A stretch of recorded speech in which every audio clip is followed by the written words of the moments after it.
Estamos en un nuevo vídeo de Saca tu carrera. Vamos a seguir con la serie de Bond Graph. En este caso vamos a cambiar de ámbito de estudio. En los vídeos anteriores, como habéis visto, hemos utilizado Bond Graph para estudiar modelos de mecánica. En este caso vamos a pasarnos a los modelos de electricidad. El concepto de Bond Graph sigue siendo exactamente el mismo. Es decir, es un sistema que nos va a ayudar a resolver modelos en distintos ámbitos de una forma más fácil que por los métodos tradicionales. Igual que lo hemos hecho en mecánica y hemos podido resolver sistemas que a priori parecían muy complejos, lo vamos a utilizar ahora para resolver circuitos eléctricos.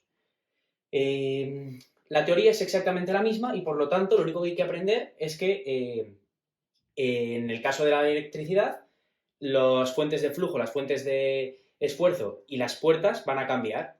Al igual que en la mecánica, pues estos elementos eran o bien masas, muelles, amortiguadores, en este caso van a ser otros elementos diferentes. Para ello, lo primero vamos a empezar sabiendo que en el ámbito de la electricidad, el esfuerzo, igual que en el caso de la mecánica, los esfuerzos eran fuerzas, en este caso los esfuerzos son tensiones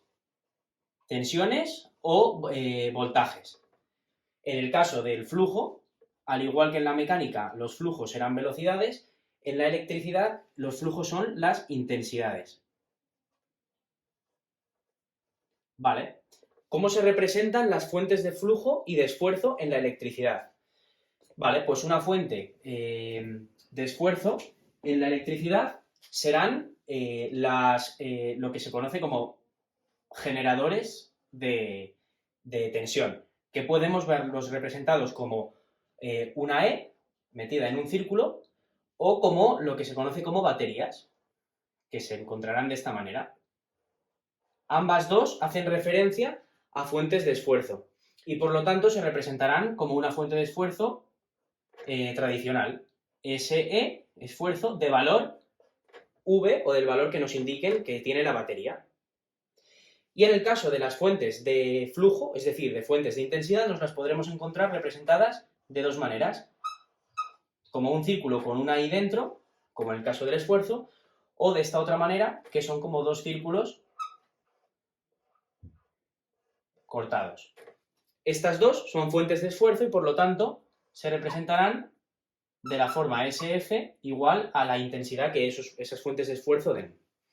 Por lo tanto, ya tenemos las fuentes que cambian con respecto a la mecánica y ahora nos vamos a ir a conocer las puertas. Al igual que las puertas en la mecánica eran las masas, los muelles, los amortiguadores, en este caso las puertas van a ser de tres tipos. En primer lugar, podemos encontrarnos un condensador, que lo veremos representado de esta manera en el circuito. Los condensadores serán los elementos acumuladores y serán de valor K, donde K, por convención, es 1 entre C y C es la capacidad del condensador, que es siempre una constante. Los condensadores los encontraremos de esta manera y la K será 1 entre C, que es la capacidad, simplemente por convención. Por otro lado, nos vamos a encontrar las resistencias, que son elementos que veremos representados de esta manera, con un valor encima denominado R, donde R es el valor de la resistencia. Perfecto. Y por último nos encontraremos las fuentes inerciales, que son las bobinas, con un valor encima que es la L, que es lo que se conoce como inductancia. Estas tres elementos son constantes y son equivalentes a la K del muelle, a la R de los amortiguadores y a las masas de las masas que eran los elementos inerciales en el ámbito de la mecánica. Otros elementos que debemos conocer son la Q, que hace referencia a la carga y que la tendremos en cuenta más adelante, la I minúscula, que hace referencia a la intensidad, y la P, que hace referencia a la potencia. ¿Por qué es interesante conocer estos valores? Pues Porque hay que conocer que el esfuerzo, o en este caso, como estamos en la electricidad, el esfuerzo o tensión es la derivada de la potencia con respecto del tiempo.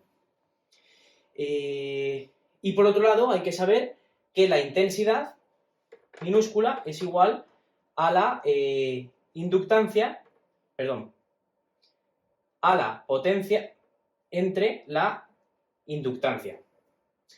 Y sabiendo estas dos ecuaciones, nosotros podemos pasar la L multiplicando a la I, y entonces tenemos que la tensión es igual a la derivada de L por I, donde L, como es una constante, sale, y tenemos que la tensión es L por la derivada de la intensidad respecto del tiempo.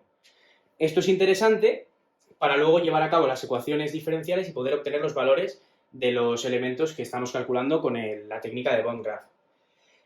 Por último, hay que destacar que la causalidad se realiza de la misma manera que se hace en el ámbito de la mecánica, y que si queréis revisarlo tenéis en los vídeos anteriores. Y también hay que considerar que los elementos que desacoplan, acordaos que desacoplar es introducir un elemento para que la causalidad encaje y no haya valores dependientes, sino todos sean independientes. Al igual que en la mecánica se desacoplaba introduciendo un sistema de muelle amortiguador o una masa para desacoplar, en el caso de la mecánica, de la electricidad, el desacople es la conexión a tierra, que se representará, si estos son los cables del circuito, se representará de esta manera. Eso será el sistema o la opción que tendremos, el comodín para desacoplar sistemas que nos permitirán que la causalidad encaje y que los resultados sean correctos. Todos los circuitos irán conectados a tierra. Entonces, estos serían los conceptos básicos que hay que conocer sobre la electricidad, y ahora en el siguiente vídeo nos iremos a calcular un gráfico de Bond graph en un circuito eléctrico, para que veáis que el mecanismo es muy parecido al de la mecánica y que nos va a facilitar mucho la resolución de circuitos eléctricos complejos. Por lo tanto, hasta aquí el vídeo de hoy. Si tenéis alguna pregunta, no dudéis en ponerlo en los comentarios, y os animamos a que echéis un vistazo a la página web www.aprobadísimos.es, donde vais a encontrar un montón de ejercicios sobre esto y otros muchos.